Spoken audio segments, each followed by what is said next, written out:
Mais alors le vent qui te soulève une chaise et qui te la renverse, il faut y aller, il est fort le vent. Il dit bon, bah alors après, quand on a ce genre de phénomène, puisque en tant que médium, je suis souvent habituée à avoir des phénomènes paranormaux. Des fois, je ne le dis pas forcément à ma famille, mais bon, en tout cas, je le constate. On a quand même ces présences qui agissent sur la matière pour se manifester auprès d'une personne, soit parce qu'elles sont trop déjà ancrées à la matière, ou alors pour attirer l'attention des gens. C'est ce que vous pouvez avoir avec vos défunts, quand ils font bouger quelque chose, ou quand bizarrement il y a la lumière qui s'éteint. J'ai eu le cas d'une dame qui avait son grand-père, a été convaincue d'avoir quelqu'un à la maison, et m'a dit, est-ce que vous pouvez juste me confirmer qui c'est, sans me dire, parce qu'on reconnaît un médium au silence, en fait. C'est-à-dire que vous n'avez rien à dire, et le médium est supposé tout vous dire. Si vous commencez à expliquer les choses, voilà, le médium peut broder ce qu'il veut dessus. Donc vous n'avez pas la garantie que ce soit un vrai médium. Un vrai médium, c'est vous arrivez, vous dites rien. C'est le mieux. C'est le meilleur conseil que je puisse vous donner. Et elle me dit, voilà, donc je vous envoie les photos de la maison, des pièces et tout. Est-ce que vous pouvez me dire qui est là? Elle me dit, j'ai mon idée, mais est-ce que vous pouvez me dire? Je dis, bah, c'est votre grand-père. Et en fait, c'est votre grand-père et il s'amuse à éteindre, à allumer les lumières. Elle me dit, ouais, c'est vrai. J'étais convaincue que c'était lui. J'en étais sûre. Et elle dit, vous savez quoi? Ouais. J'ai même été sûre que c'était lui, que je lui ai adressé un petit message. Je lui ai dit, bah, écoute, si c'est toi, tu me le prouves. Ils entendent quand on leur parle? Tout à fait. Donc elle, ce qu'elle avait fait, c'est qu'elle avait laissé allumer toutes les lumières de sa maison. Elle était partie pendant 1 heure, donc il n'y avait personne. Vraiment, personne ne rentrait à la maison. Donc elle vit toute seule, voilà, donc elle était sûre que c'était lui. Et quand elle est rentrée, toutes les lumières étaient éteintes. Donc ça ne pouvait pas s'inventer. Et je lui ai même dit, ça l'a fait sourire, parce que je lui ai dit, mais en fait, votre grand-père, il a un problème avec l'électricité parce qu'il ne faut pas la dépenser. Elle me dit, c'est vrai. Elle me dit, déjà de son vivant, il nous embêtait avec ça. Enfin, il fallait limite vivre dans le noir, le coucher et le lever du soleil. Elle disait, c'est vrai, mon grand-père détestait qu'on dépense l'électricité, donc il passait toujours derrière nous pour éteindre. Donc elle disait, ça ne m'étonne pas. Donc oui, il y a cette idée comme quoi les défunts nous entendent. Assurément, ils vous entendent. Même au niveau des pensées, la pensée est immédiate pour les défunts. Quelle que soit la teneur de la pensée, elle est immédiate. Vous n'avez pas besoin de médium pour communiquer avec vos défunts. Vous avez besoin d'un médium pour que le défunt puisse communiquer avec vous. Nous, on ne sert qu'à ça. On fait le sens inverse, défunt à la personne. Mais vous, à eux, c'est dans l'instant, quoi. C'est vraiment dans un battement de cils. Alors, est-ce que nos pensées, à nouveau, retiennent ou... Oui et non, parce que les défunts font la part des choses. Comme ils sont déshumanisés, ils ne sont pas à calculer les états de rancœur, les états, on va dire, ils sont détachés de ça. Et heureusement pour eux, sinon ils seraient toujours cramponnés à nous tout le temps. Ils sont beaucoup plus dans cette idée de prendre du recul par rapport à ce que vous pensez, par rapport à ce que vous dites. C'est un regard qui est inhumain, encore une fois. C'est ça qui est important de comprendre. C'est un regard qui est totalement inhumain. Donc ils n'ont pas de jugement sur ce que vous pouvez faire. Ils peuvent être que dans le conseil. Ou dans la mise en garde aussi. Voilà, quand je travaille en guidance avec les défunts, fais gaffe. Moi, je te conseille plutôt de garder, tu en auras besoin plus tard. Tu peux me dire pourquoi j'en ai besoin plus tard? Ah, je ne peux pas le dire. Mais je laisse juste comme message, à un moment donné, tu auras besoin de l'appartement, donc ne le vends pas. Garde-le. Ne te débarrasse pas de tous tes biens. Ou alors au contraire, tu devrais peut-être...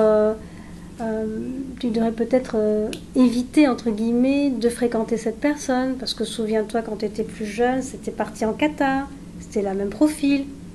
Tu veux pas m'écouter? Bon, bah, tu expérimenteras. Et puis 2 ans plus tard, la personne se dit, punaise, voilà, c'était un vrai fiasco, je suis retombée sur le même profil que celui de la dernière fois, j'ai l'impression de les attirer, les cumuler. Non, pas du tout, c'est juste la personne qui n'arrive pas à se raisonner elle-même en se disant, il faudrait que j'arrête de repartir sur les mêmes profils, il faut que je mette de la distance. Voilà, donc on est vraiment sur cette idée de, est-ce qu'un défunt sait tout? Ça aussi, c'est une question qu'on me pose souvent. Les défunts savent beaucoup de choses, mais ils ont l'obligation d'être tenus au secret. Tout simplement parce que s'ils commencent à tout vous dire, bah déjà d'un, vous ne vivez plus, Et vous ferez tout suivant ce que eux vous ont dit. Donc du coup, vous n'avez plus beaucoup d'expérience à faire par vous-même. Ça serait trop facile, hein. Si vous aviez, je sais pas moi, quelqu'un qui est parti de l'autre côté, qui peut vous dire surtout fais gaffe, va pas commencer à partir avec un tel, tu vas te casser la bobine dans 2 ans, il va te faire cocu, ou alors il va faire quelque chose, ou alors c'est toi au contraire, tu vas te lasser de lui, tu vas partir à droite à gauche. Si on pouvait s'éviter de souffrir, tout le monde le voudrait, éviter de souffrir. Tout le monde voudrait éviter de faire des expériences. Tout le monde voudrait que ça se passe bien. Et c'est vrai que les défunts ont à cœur d'essayer de nous préserver de ça. Mais après, si on me dit, ouais, mais est-ce que ma maman, mon papa, mon grand-père, mon frère, ma soeur, ma tante, mon oncle, ils n'auraient pas pu me prévenir avant que ça allait arriver? Ils n'ont pas le droit. Ils n'ont pas le droit parce que vous avez vos propres expériences à faire. Et vos expériences, c'est pas pour vous embêter, même si vous le vivez comme une épreuve. C'est pour que vous tiriez des leçons de ce que vous vivez, avant tout. Et essayez aussi de vous surpasser. Voilà, être dans cette idée de je me dépasse, je me dépasse. C'est plus là-dessus. On est dans l'autosuggestion aussi avec les défunts guides familiers, les guides familiers.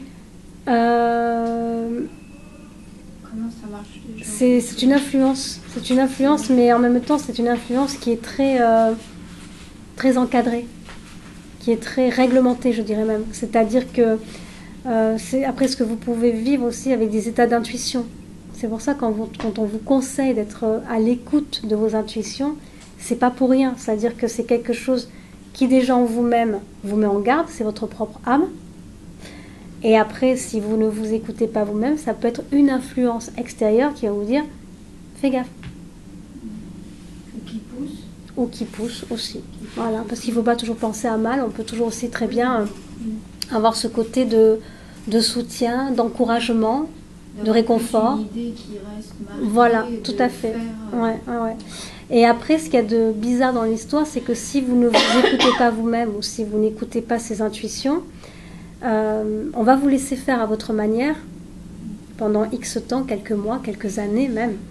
Et bizarrement, au bout d'un moment, ce que vous étiez en train de faire à votre idée se casse la bobine et vous êtes obligé de repartir vers ce que vous deviez faire au départ, que vous avez rejeté. En disant, mais moi, c'est hors de question que je fasse ça. Jamais de la vie, je ferai ça, moi. Moi, j'ai mon idée, c'est comme ça que ça se fera. Vas-y. 5 ans plus tard, il y a tout qui se casse la bobine. La merde. Bon, mais il faut que je reprenne le truc où je l'avais laissé avant. Ben, je vais le faire. Ah, ben, bizarrement, ce que je voulais pas faire, ça me correspond bien, tiens. Ben, j'ai l'impression d'avoir perdu 5 ans. Pas du tout. Vous avez fait une expérience qui est tout à fait productive. Et après, ça arrivera toujours en temps voulu. Mais on vous remet sur la voie qui était la vôtre. Forcément. On vous remet... C'est l'entêtement, ouais. On est borné parce que... je dirais pas qu'on a tort, c'est pas ça l'idée. C'est juste que eux, en plus c'est joli ce que je veux dire, c'est que eux en fait ils essaient de vous faciliter les choses et vous essayez de vous les compliquer. En gros ça revient à ça. C'est-à-dire si je m'étais écoutée, si je m'étais dit bah quitte ce boulot parce que ce boulot il te pourrit la vie, il te pourrit la santé. Ah non mais j'ai peur, j'ai pas envie d'être au chômage, j'ai pas envie d'avoir des problèmes. Ça se trouve je vais jamais retrouver un boulot aussi bien ou alors je vais avoir beaucoup de mal à retrouver un travail, donc je reste dans mon boulot. Et au bout de quelques temps, il y a un burn-out qui se fait et vous êtes forcé de quitter votre boulot. Et là, par la force des choses, du coup, vous vous retrouvez bien sûr face à cette prise de risque de je quitte mon boulot, soit j'ai démissionné, soit on m'a licencié parce que j'avais fait un burn-out ou j'en sais rien. Et du coup, je suis obligée de prendre le risque de retrouver un travail, de refaire une formation, de repartir vers quelque chose sur lequel je ne me sentais pas en phase, ou au contraire, de renouer avec quelque chose que j'avais vachement aimé étant plus jeune. Et puis du coup, on m'oblige à le faire parce que, ben voilà, je sais pas moi, j'avais fait des études d'art plastique et hop, je vais les reprendre. Et ben, je m'éclate total. Je fais des mandalas tout le temps et je m'éclate. Et je les vends et ça marche super bien. Est-ce que j'ai perdu du temps? Non, mais vous avez dû expérimenter quelque chose. Voilà, c'est particulier. C'est pour ça qu'on a pas mal de gens comme ça qui arrivent aujourd'hui à se remettre en question. Mais là, c'est propre à la France, hein, j'allais dire, parce que dans les pays anglo-saxons, c'est ce que j'ai coutume de dire quand je fais les voyances professionnelles, dans les pays anglo-saxons, c'est très bien vu le fait que quelqu'un puisse changer de boulot, repartir sur autre chose, de totalement différent. Ici en France, quand vous avez quelqu'un qui veut changer de boulot, partir dans une filière qui n'est pas du tout la sienne, recommencer des formations, c'est quelqu'un d'instable. C'est quelqu'un qui n'est pas fiable. C'est quelqu'un qui ne sait pas ce qu'elle veut. Là-bas, de l'autre côté, c'est waouh, volontaire. Donc pas de courage, prend des risques, il expérimente, ça durera le temps que ça durera, c'est bien, on le prend, on lui donne sa chance. Ici, c'est quoi? Vous avez fait 5 boulots différents, mais vous savez pas ce que vous voulez, vous. Bah désolé, nous on prend pas les gens qui sont instables. Hein. Voilà, c'est très vite sanctionné. Donc c'est peut-être aussi une mentalité qui tend à changer heureusement pour nous tous, dans l'idée, bah oui, on peut vivre plusieurs vies à la fois. On peut être, je sais pas moi, agent immobilier, faire du porte-à-porte, être assistante maternelle, secrétaire juridique, secrétaire médical, de nouveau assistante maternelle, médium. Ça, c'est moi. Voilà. Allez, j'y tiens. Parce que j'ai bataillé, moi aussi. Je me suis dit non, je n'irai pas là-dedans pour X ou Y raison. Et par la force des choses, on m'a poussé à faire ça. On m'a poussé. Oui, on m'a poussé littéralement, puisque moi, j'avais même mon mari qui était artisan. Et sa boîte a coulé. Et moi, après, j'étais assistante maternelle. Et manque de bol, la maison dans laquelle elle était n'était pas suffisamment aux normes pour que je puisse travailler en tant qu'assistante maternelle. Donc avec un mari qui venait de faire faillite avec sa boîte de plomberie élec et moi sans revenu, puisqu'il n'y a pas de chômage non plus, j'avais strictement rien. J'ai dit bon mais écoute, je vais faire ça. Alors mon mari a rigolé en me disant mais écoute, mais repars secrétaire, tu faisais secrétaire avant, ne te casse pas la tête. Je dis ouais mais je faisais secrétaire il y a 10 ans quoi. J'ai pas envie. C'est pas là, je m'attends. Mais j'ai dit bon mais je vais me professionnaliser, puisqu'avant j'avais fait ça pendant 10 ans bénévolement. Je vais me professionnaliser en tant que médium. Il me dit ouais vas-y mais bon ça marchera pas ton truc. Ça marchera pas. Et puis après il a dit oh purée mais tu ramènes des sous. J'y crois pas. Ça marche. Oui bah ça marche. Bon bah écoute bah continue quoi. Continue, bah, ça marche bien, tant mieux. Et puis lui après bizarrement, c'est en plus maintenant que je réalise, bizarrement quand lui il a accepté l'idée, lui après il a trouvé du travail à côté. Bizarrement. Bon, après il est d'habitude à changer souvent de boulot, mais il n'a jamais peiné après pour trouver du boulot. Donc c'est bizarre, ça fait style, on tenait lui aussi sous clé, entre guillemets, le temps que moi je fasse mon truc, et après lui, il le fait, ah oui, bon, mais d'accord, mais vas-y, ah ben, hey, j'ai trouvé du boulot. Bon, ben, tout s'arrange. Bon, après, ça a été particulièrement difficile, mais ça s'est arrangé, quoi. Mais bon, est-ce qu'on est poussé? Alors, toujours pareil, nous ne sommes pas, voilà, nous ne sommes pas des marionnettes. Nous avons toujours notre libre arbitre. Et après, mon côté un petit peu sarcastique viendrait dire la notion de choix est une belle absurdité parce que quand on vous donne un choix, c'est qu'en général, on vous dirige vers quelque chose qui est déjà prédestiné. Quand vous dites au gamin, tu manges tes pâtes ou tu n'auras pas ton dessert, je te laisse le choix. Il est où le choix, maman? C'est-à-dire, si je ne mange pas mes pâtes, je n'ai pas mon dessert. Ah ouais, mais c'est le choix. Hein. Et ma fille me répond souvent, non, c'est du chantage. C'est pas faux. Alors de l'autre côté, on ne va pas dire c'est du chantage, mais ils savent ce qu'ils font pour notre bien. Donc on les suit. Et les défunts, qui ont aussi cet écho-là, peuvent apporter certains messages ou vous faire comprendre par le biais des rêves, par le biais de synchronicité, peuvent vous faire comprendre certaines choses en disant, mais écoute, vas-y là, vas-y. Par le biais des rêves aussi. Par le biais des rêves, par le biais de synchronicité, même si j'ai un peu plus de mal avec les synchronicités. Pour moi, les synchronicités, c'est toujours quelque chose. Alors, je crois que c'est Freud ou l'autre qui en discutait comme ça. Les synchronicités, c'est quand vous prenez deux éléments qui n'ont strictement rien à faire ensemble et qui pourtant sont joints l'un avec l'autre. Pour exemple, vous prenez une coccinelle, il fait 10 degrés dehors. 10 degrés dehors, la coccinelle, elle est courageuse. Voilà. Là, on a une synchronicité qui est quand même bluffante.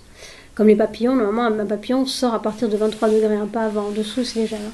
Mais si vous croisez un papillon alors qu'il fait 8 degrés dehors, à moins qu'il y ait une mutation génétique qui lui fasse, comment dire, l'anti-refroidissement, mais bref.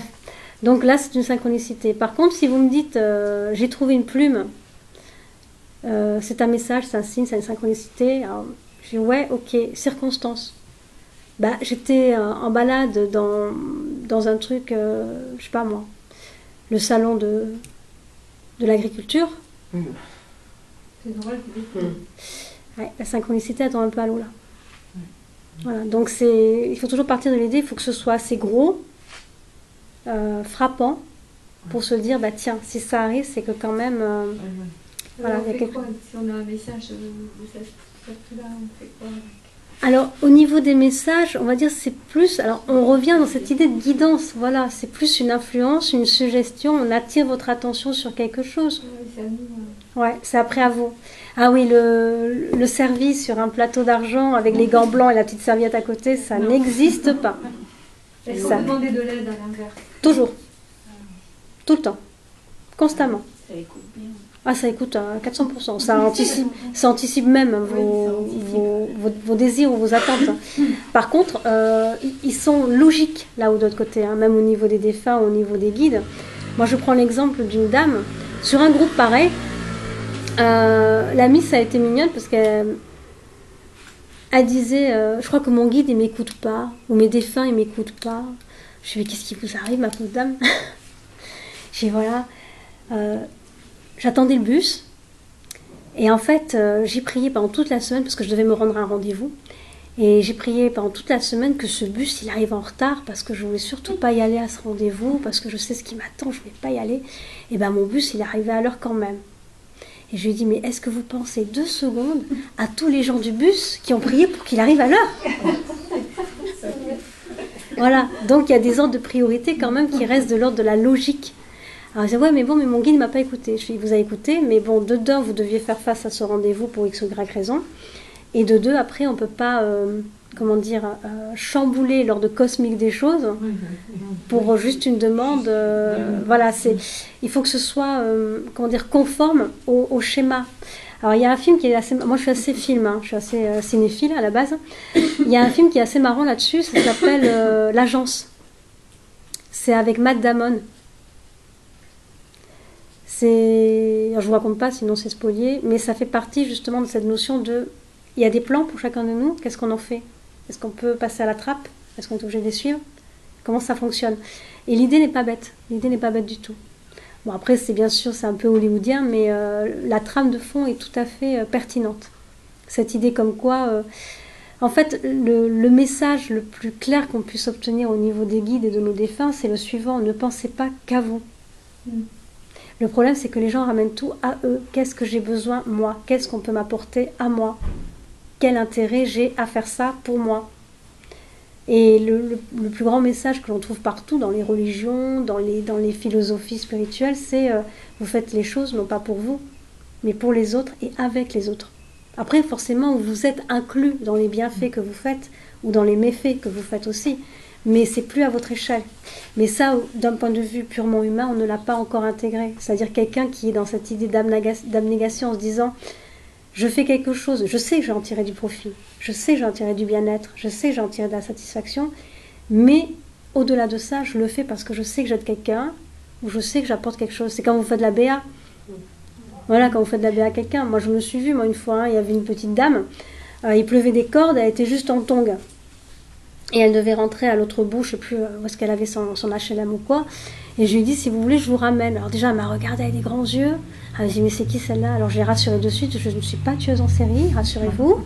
C'est juste que je vous vois en tongs et qu'il pleut des cordes et que vous êtes avec votre cabas. Et quand vous m'avez dit, quand vous aviez dit à la caissière que vous habitiez à tel HLM que je connais et que je me suis dit, punaise, elle a tout ça à rentrer sous la pluie. Vu qu'elle avait au moins 75 ans, je me suis dit, la pauvre dame, je vais la déposer, quoi. On me dit, ah ben vous êtes gentil et tout. Elle m'a dit, mais limite, elle m'a demandé, mais vous attendez quoi? Qu'est-ce que je dois vous donner? Je dis, ben rien. Elle me dit, mais vous savez, des gens comme ça n'existe plus. Je dis, ben oui, mais ça manque, hein. Mais c'est pas grand-chose, hein. C'est pas une question de donner la pièce au mendiant, ni rien. C'est juste une question de se dire, mais tiens, j'ai envie de faire quelque chose parce que je vois que je peux aider. Un exemple tout couillon qui va vous parler. Combien d'entre vous sont passés devant un rayon et ont vu, mettons, je sais pas moi, un paquet de pain de mie qui est tombé par terre et qui l'ont pas remis? On s'en fout, c'est qu'un paquet de pain de mie. Voilà, c'est ça. Je veux dire, on s'en fout. Voilà, dans l'idée, c'est ça, on s'en fout. Et on fait pareil avec les gens. Ça dit, la dame, c'est qu'un paquet de pain de mie, elle va rentrer, c'est pas grave, elle va se tromper, mais c'est pas grave, elle a 75 ans, mais c'est pas grave. Donc voilà, si on était un peu moins dans cette idée de... Après, voilà, il ne faut pas chercher à se dire, qu'est-ce que ça va m'apporter à moi? On s'en fiche. Parce qu'après, de notre côté, après, ils tiennent les comptes. Hein. Donc, si vous avez un retour, c'est ce que j'appelle moi la loi de rétribution. C'est-à-dire qu'à un moment donné, si à un moment donné dans votre vie, si vous avez besoin d'un coup de pouce, ils vont vous le donner. Alors, peut-être pas de la manière dont vous l'attendez, mais ça sera rendu. Alors, calculez pas non plus en disant, parce que ça aussi, il n'aime pas, je fais quelque chose parce que je sais qu'un jour, on me renverra l'appareil. Ne le faites pas de manière intéressée. Parce que de l'autre côté, on se dit, ah, t'as voulu nous rouler, t'as fait ta BA parce que t'attends quelque chose, et ben tu vas devoir galérer un petit peu plus pour avoir ce retour. Ça va attendre un peu plus longtemps. Parce que la façon dont tu as fait ta BA, elle était intéressée. Donc le désintéressement est quand même quelque chose qui leur plaît, autant au défunt, autant à l'astral, on va dire. Et c'est quelque chose qui est toujours payant, oui, mais après, ne partez pas dans cette idée. Un jour, ça va me... J'aurai des retombées, oui, forcément, mais ne partez pas dans cette idée. Je fais quelque chose pour avoir des retombées. Sinon, ça ne marche pas. Au niveau des questions aussi qu'on m'a demandé, c'est par rapport à des défunts ou des consultations que j'ai pu avoir avec des défunts qui se représentent en scène avec des choses qu'ils ont aimées. C'est-à-dire, par exemple, moi j'ai eu le cas d'un monsieur qui va sûrement se reconnaître s'il nous regarde sur YouTube. Je vois son grand-père qui arrive, il avait le short et la canne à pêche et le chapeau et la petite caisse pour mettre le poisson. Il m'a dit, ça c'est mon grand-père ça. Je lui ai dit, mais qu'est-ce qu'il fait de l'autre côté? Parce que je viens de vous dire, il est en train de pêcher de l'autre côté. Mais il dit, mais c'est pas possible, puisque là-bas c'est immatériel, il n'y a rien. Oui, mais il n'est pas faux, ils se créent leur paradis. Ils ont des choses à eux auxquelles ils tiennent, et c'est leur paradis. Et quand j'avais dit ça donc à ce monsieur, il m'avait dit, bah du coup ça me parle vachement ce que vous me dites. Est-ce que vous connaissez le film? Toujours une référence cinématographique. Alors j'aime bien parce que moi j'ai découvert les films après coup. Quand on me dit, bah votre truc me rappelle une histoire que j'ai vue, je dis, ah bon mais écoutez, quand j'aurai le temps, je regarderai.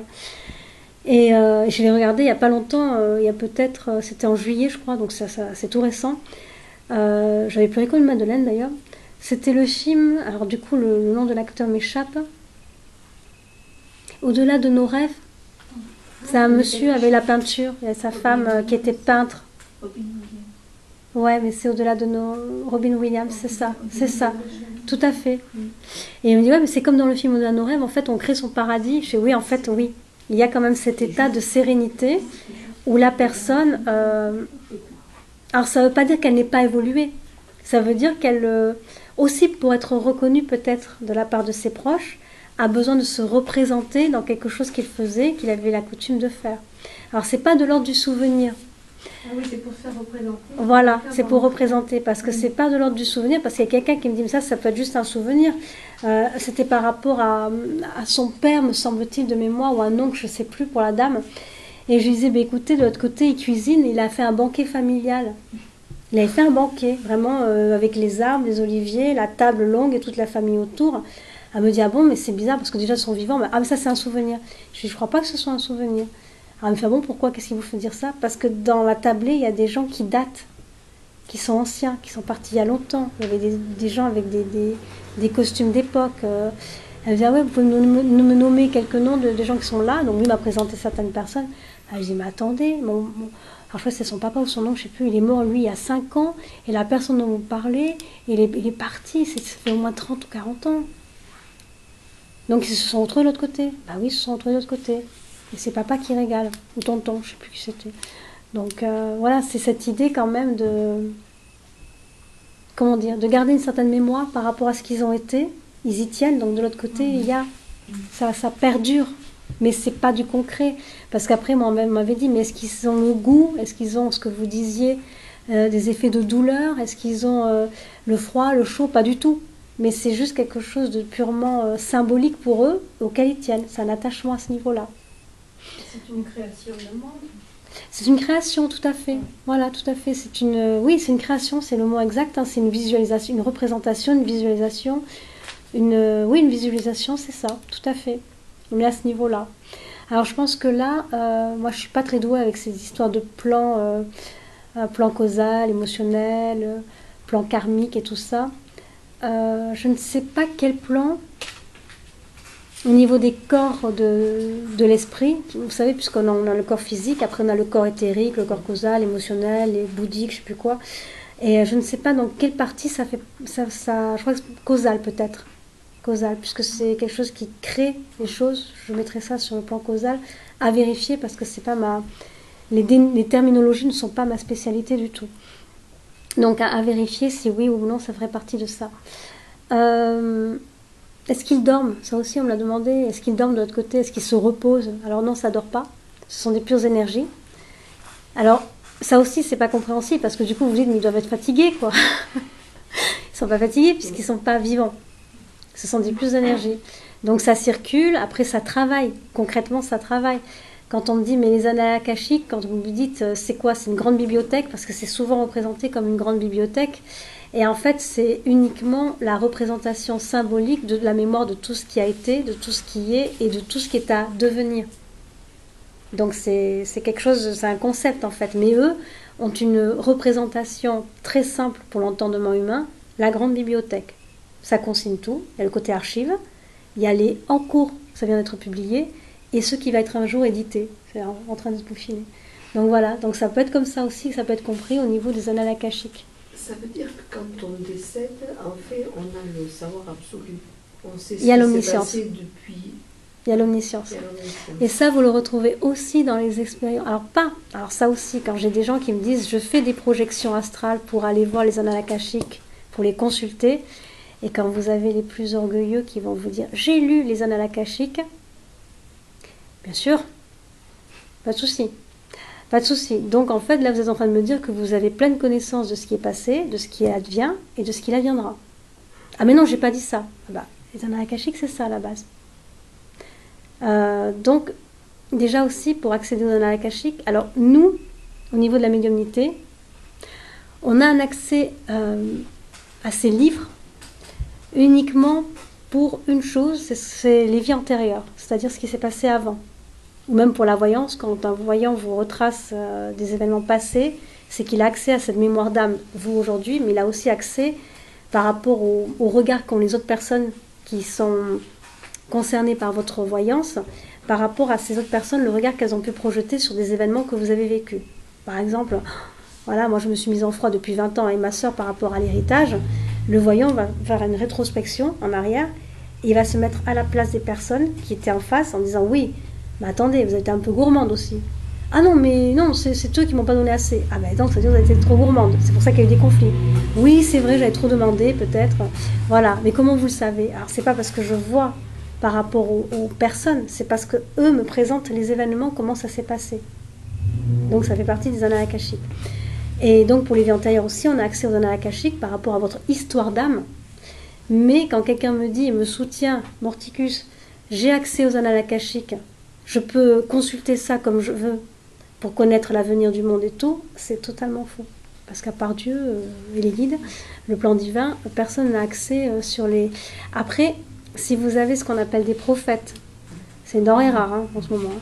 Mais bon, ça existait en d'autres temps. Peut-être qu'ils étaient un peu plus fiables, un peu plus sérieux, un peu plus équilibrés, j'en sais rien. Et c'était un peu plus de confiance, on va dire, du point de vue du plan divin. Quand vous avez des prophètes ou des gens qui annoncent des choses et qui bizarrement ça se concrétise, alors je dirais c'est plus au niveau de la guidance et même au niveau des plans divins. C'est un partage d'informations, comment dire, qui inonde l'humanité entière. C'est quelque chose qui est offert à l'humanité, un peu comme une pluie.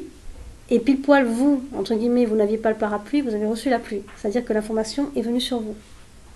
Mais ce n'est pas la personne qui a été élue pour accéder à cette information. Je parle de ça parce que, par exemple, j'ai le souvenir d'un médium, je crois que c'était Henri Vigneault, qui avait eu en rêve les attentats qu'il y a eu le 11 septembre, avec les 2 tours qui tombaient. Donc il en avait parlé à quelqu'un, il lui dit bah, écoute, j'ai fait un rêve de dingue et pour moi c'est pas qu'un rêve, ça avait l'air trop vrai.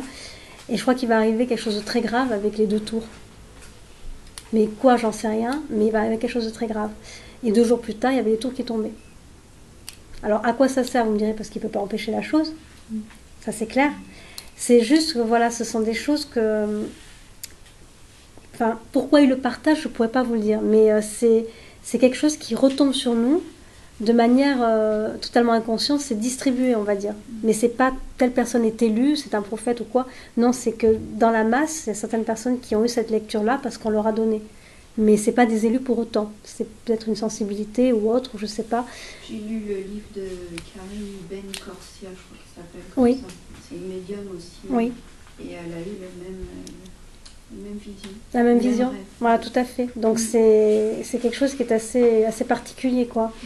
Mais après, à quoi ça sert? Est-ce que ça peut éviter les choses? Non, certainement pas. C'est juste pour annoncer, attention, il va y avoir quelque chose de grave qui va avoir un impact humanitaire et planétaire. On te donne la primeur de l'info, entre guillemets, mais après, on peut rien en faire. Nous, en tant qu'humains, on peut rien en faire. Mais il est peut-être bon pour la personne de le savoir. C'est comme les gens qui rêvent de décès à venir. Ça aussi, malheureusement, c'est pas évident. Moi, je vois le décès de mon papa, on me l'avait annoncé 1 an, jour pour jour, avant. Et en fait, j'avais mal compris, parce qu'en fait, j'avais vu mon frère, qui est mon guide spirituel aussi. J'avais vu mon frère qui tenait ma mère, qui était tout habillée en noir et en pleurs. Alors, je me suis dit, c'est maman qui va partir. Je me suis dit, dans mon interprétation, mon frère qui est décédé vient chercher maman. Ce qui m'aurait étonné en rien, parce que maman fumait à l'époque 2 paquets par jour, donc je me suis dit, toute probabilité, elle va nous avoir un cancer ou quelque chose comme ça. Je suis bon, ok. Et l'année suivante, au mois de mai, en plus je me l'étais noté, d'où l'importance de noter ses rêves aussi, quand on s'en souvient, ou de suite au réveil. Et jour après jour, jour pour jour, 1 an après, au mois de mai, il y a papa qui fait une insuffisance respiratoire, qui est amené à l'hôpital, donc maman et tout, et je vais voir le médecin. Alors celui-là aussi, hein, les cours de tact et de... Tu repasseras. Et je lui dis, mais qu'est-ce qu'il a mon papa, bêtement? Et lui qui me dit, votre papa il est en phase terminale d'un cancer au poumon qui s'est généralisé. Il en a pour quelques mois à vivre, c'est vrai qu'en 6 mois il est parti. Et je lui avais dit, moi c'est très stoïque parce que bizarrement, j'ai encaissé le coup parce que je savais. Mais j'aurais mis ça plus sur le compte de maman. Je pensais que c'était elle qui allait partir. Donc bien sûr ça m'a fichu un choc, mais je suis restée très très calme. Et j'en ai juste profité pour dire au médecin, j'ai dit heureusement que vous ne l'avez pas dit à ma mère, parce que sinon c'est pas une personne que vous aurez aux urgences, c'est 2. Donc voilà, pour le tact on repassera. Mais bon, et après voilà, donc j'ai dû gérer le truc, et c'est vrai que j'ai peut-être été plus forte pour gérer le deuil, et pour accompagner maman, plutôt que de supporter ou d'endurer ce deuil. Voilà, peut-être. Après bon, ça c'est ma lecture à moi. Donc voilà, après est-ce qu'on aurait pu empêcher? Moi je sais que non, clairement non. Parce que le cancer, quand papa s'est déclaré et qu'il est parti en 6 mois, c'est qu'en fait c'est quelque chose qui se tramait depuis une dizaine d'années, quoi, à peu près. Le cancer a été installé depuis X années et on ne constatait que la finalité au final. Voilà, c'est ça, on revient à ça. Donc l'empêcher l'événement, certainement pas. Surtout qu'il était assez âgé, donc on ne pouvait pas faire de chimie non plus. Donc voilà, mais... c'est cette notion de devoir, donc un défunt peut annoncer des choses aussi par le biais des rêves. Est-ce que vous avez d'autres interrogations par rapport à tout ce qui est voyage de l'esprit de l'autre côté, les divers plans, les complications qu'on peut avoir et ainsi de suite? Est-ce que le défunt nous voit? Oui. Oui. Alors ça m'amène à une autre question que j'ai aussi sur le forum, sur ça j'en profite. Est-ce que le défunt me voit quand je suis toute nue sous la douche? C'est marrant les questions. Oui. Ah ben merde alors. Donc il nous voit quand je vais aux toilettes, quand je suis toute nue sous la douche, quand je fais un câlin. Mais ils nous voient quand on les appelle. Non, non. Ou ils nous voient s'ils veulent venir. À volonté. À S'ils volonté. veulent venir, c'est eux qui décident. Alors après, quel est leur venir, regard ouais. sur le fait que vous fassiez la douche ou que vous fassiez un câlin? Ça n'a rien à voir. Ils s'en foutent, mais royalement. C'est pas une valeur. Voilà, ils s'en foutent royalement. En fait, lui, il voit l'état de non-disponibilité. C'est tout. Ah, elle n'est pas disponible, Ouais. je repars. Ouais, Ou il n'est ouais, pas c'est disponible, pour- c'est je pour- repars. C'est pour donner de l'aide, en fin de compte, ou donner peut-être... Ou même par curiosité, hein. Même Ça par peut être curiosité. même par curiosité. Hein. Ça, c'est quelque chose... Ça me fait penser à un monsieur que je suis occupée. Mhm. Lors d'un soin énergétique, j'ai demandé à la société de médium si quelqu'un avait un message à me passer ou si quelqu'un était là. Alors, elle m'a dit non, j'ai beau sonner, personne ne vient, c'est qu'ils sont occupés. D'accord. Voilà. Je vais juste faire une petite pause. Là, Vincent, Oui. tu dors? Non. Tu peux regarder pour l'enregistrement, après je ferai une coupure. Je sais pas comment on fait d'ailleurs. Juste une petite question. Ça fait... C'est bizarre, ça fait qu'une demi-heure. Ça fait qu'une demi-heure? Mais oui, mais ça fait 1h30. Hein. Tu peux, Ah non. tu peux faire pause? Non, c'est bizarre. Ça a tout pris pourtant. Oui. Ça a